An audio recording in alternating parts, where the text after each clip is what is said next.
সর্বনাশ চাইলো রে। পার্টি প্রতিষ্ঠানে এসে ভিডিও করতেছেন, এখানে পারমিশন নিছিলেন? ভুক্তভোগী না আমি। ওইদিকে স্যারের কাছে চলেন। উনি ওই যে ভিডিও করতেছে, উনি বলে ভুক্তভোগী, তো উনি কিভাবে ভিডিও করতে পারে এটা একটা কথা বলে। কিসের কি ভুক্তভোগী আপনি? হ্যাঁ, আপনার এখন কোথায়? এখন কুমিল্লা। তো কুমিল্লাতে এখন ভুক্তভোগী কি হয়েছেন? ভুক্তভোগী টাকা পাইতেছি না।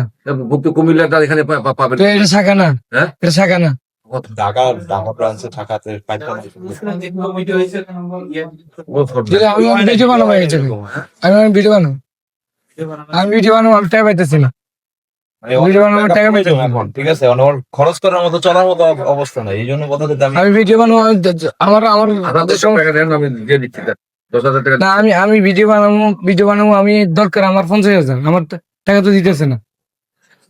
এখন যদি এটা তো আপনাদের বিরুদ্ধে আমি কোনো ইসলামী ব্যাংক ঠিক আছে, ইসলামী ব্যাংক ঠিক আছে, মানুষ আমগুর ভুক্তভোগী করায় ইসলাম ব্যাংকে চাচ্ছে না। হ্যাঁ, ইসলাম ব্যাংকে বলছে যে বলো দেখ না, আমি যে আজকে 27-28 দিন ধরে যে আমি খাইতে পারতেছি না কিছু, তাই নাই, সেটা ব্যবস্থা করে দিতে হবে।